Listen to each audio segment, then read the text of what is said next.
سورہ ہجر آیت نمبر 59۔ نحمدہ ونصلی علی رسولہ الکریم، اما بعد، اعوذ باللہ من الشیطان الرجیم، بسم اللہ الرحمن الرحیم۔ الا آل لوط انا لمنجوک اجمعین نجوہم اجمعین، صدق اللہ العظیم۔ فرشتے حضرت ابراہیم علیہ السلام کے پاس آئے۔ روایات میں مختلف اقوال ہیں، 6 تھے، 10 تھے، 12 تھے یا 8 تھے۔ آئے اور ان کو خوشخبری سنائی تو انہوں نے پوچھا، قال فما خطبکم ایھا المرسلون، تمہارا کیا حال ہے، اتنا آئے ہو؟ تو جواب دیا، قالوا انا ارسلنا الی قوم مجرمین، کہ ہم بھیجے گئے ہیں قوم مجرمین کی طرف، لوط علیہ السلام کی قوم۔ الا آل لوط، مگر لوط علیہ السلام کا گھر۔ انا لمنجوہم، بے شک ان کو نجات دینے والے ہیں، سب کو، متقین جو ہیں ان کو تو نجات مل جائے گی۔ لوط علیہ السلام کے پاس گئے۔ مہمان کا آنا نعمت ہوتا ہے۔ لوط علیہ السلام کے پاس گئے تو انہوں نے گھبرایا محسوس کیا، اس وجہ سے کہ اپنی قوم کے کرتوت کا پتہ تھا۔ یہ فرشتے جب ابراہیم علیہ السلام کے پاس آئے تھے تو عمر رسیدہ کی شکل میں آئے تھے، بڑی عمر کے تھے۔ جب لوط علیہ السلام کے پاس گئے تو چھوٹی عمر کے تھے، کوئی 12 سال کا، کوئی 15 سال کا، بچوں کی شکل میں۔ اور اس قوم کا پتہ ہی تھا کہ قوم کا یہ فعل ہے، اور وہ فعل بد میں مبتلا تھے۔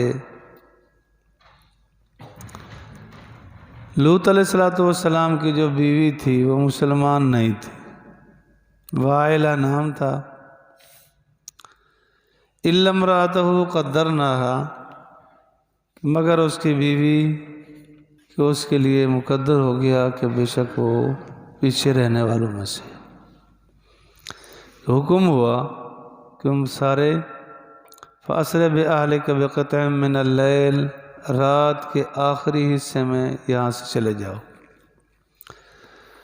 لوط علیہ السلام نکلے، 2 بیٹیاں مسلمان تھی ہی 2 بیٹیاں، بیٹا تو تھا ہی نہیں، وہ بھی ساتھ تھیں، 5-6 جو مسلمان تھے وہ بھی ساتھ ہوئے، بیوی بھی ساتھ نکلی، لیکن حکم یہ تھا کہ پیچھے دیکھنا نہیں۔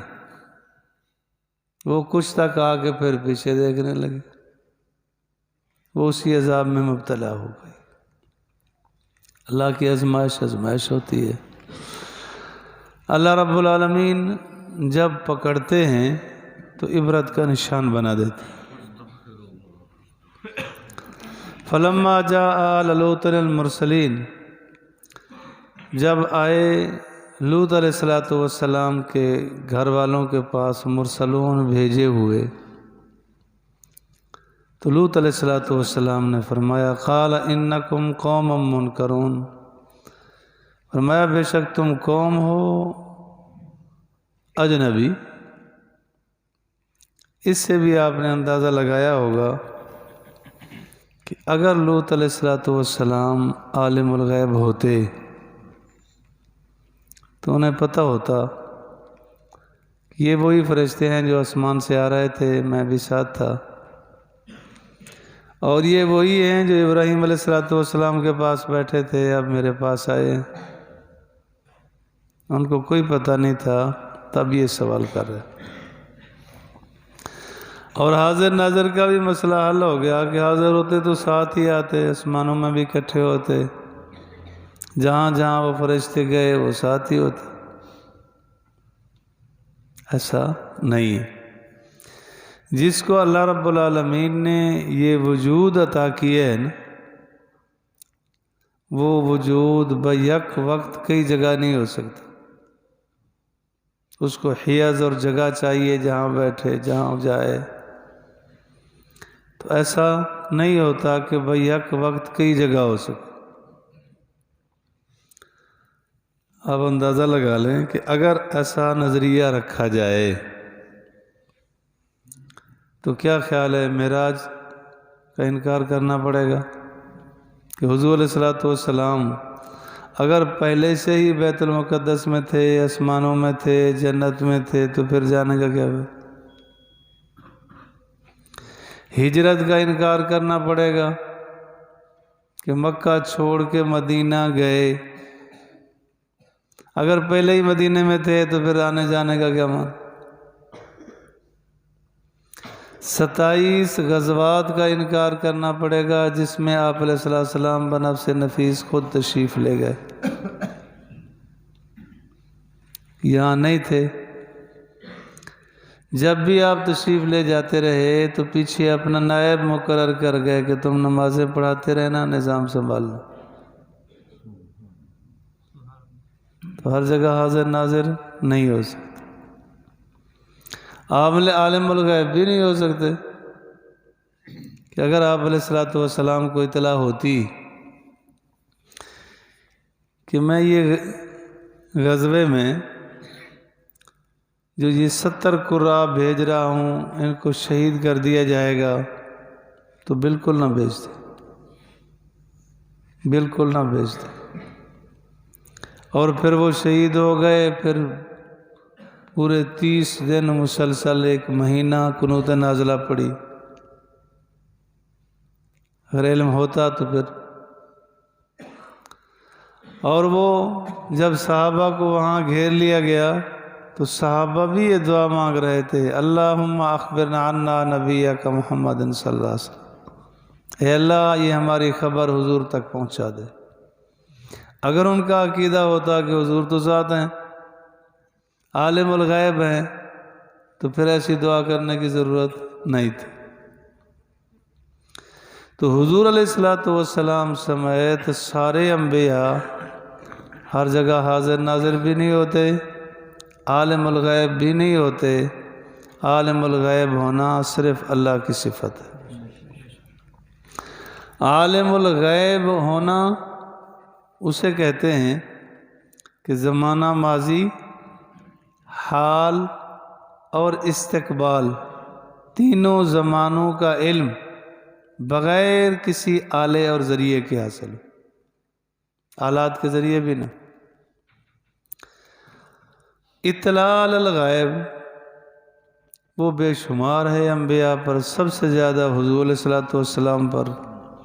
اللہ خود فرماتے ہیں ذالک من انباء الغیب نوحیہ الیک، کہ ہم نے غیب کی خبریں بتائی۔ حضور علیہ الصلوۃ والسلام نے غیب کی خبریں بتائی، آدم علیہ الصلوۃ والسلام سے بھی پہلے کی، اور قیامت تک، قیامت کے بعد تک کی خبریں ساری حضور نے بتائی۔ وما ينطق عن الهوى ان هو الا وحی یوحی، نبی بولتا نہیں جب تک بلوایا نہ جائے۔ تو لوط علیہ الصلوۃ والسلام نے فرمایا کہ تم اجنبی لوگ لگتے ہو۔ قالوا بل جئناک، کہنے لگے بل ہم تیرے پاس آئے ہیں، بما کانوا فیہ یمترون، اس چیز کے بارے میں جس میں وہ شک کرتے، وہ چیز لائے کہ وہ اللہ کے عذاب کو شک سمجھتے ہیں، ہم اللہ کا عذاب لے آئے۔ وَآتَيْنَاكَ بِالْحَقِّ، ہم تیرے پاس حق کے ساتھ آئے ہیں، وَإِنَّا لَصَادِقُونَ، بے شک ہم سچے۔ حکم ہوا فَأَسْرِ بِأَهْلِكَ، لے اپنے اہل کو بِقِطْعٍ مِّنَ اللَّيْلِ، رات کے آخری حصے میں ایک حصے میں لے جاؤ۔ وَتَّبِعْ أَدْبَارَهُمْ، اور تابع داری کر ادبارہم ان کے پیچھے، وَلَا يَلْتَفِتْ مِنْكُمْ أَحَدٌ، کوئی ایک بھی تم میں سے مڑ کر نہ دیکھے، وَامْضُوا حَيْثُ تُؤْمَرُونَ، اور چلو جہاں کا تمہیں حکم دیا گیا، تم یہاں سے چلو اور یہاں سے نکلو۔ جس وقت یہ کہا گیا کہ رات کے آخری حصے میں چلے جاؤ، صبح سے پہلے چلے جاؤ، تو لوط علیہ السلام نے عرض کیا کہ ابھی عذاب نہیں آتا، ابھی عذاب آ جائے، تو اللہ نے فرمایا الیس الصبح بصبح بقریب، کیا صبح ابھی قریب نہیں، وہ بھی تھوڑا سا وقت رہ رہا ہے، آ جائے گا عذاب۔ اتنا تنگ تھے، قوم سے اتنا دل برداشتہ تھے کہ وہ سوچ رہے ابھی عذاب آ جائے، چلے جائے۔ فعل اور کرتوتی ایسے تھے۔ تو لوط علیہ السلام نے وہاں سے سفر کیا، چلے، فَأَسْرِ بِأَهْلِكَ بِقِطْعٍ مِّنَ اللَّيْلِ، رات کے ایک حصے میں یہاں سے چلے جاؤ۔ تو چلے گئے، اللہ کا عذاب آیا اور سارے مریم میٹ ہو گئے۔ اللہ مجھے اور آپ کو فہم قرآن نصیب فرمائے، فہم حدیث بھی نصیب۔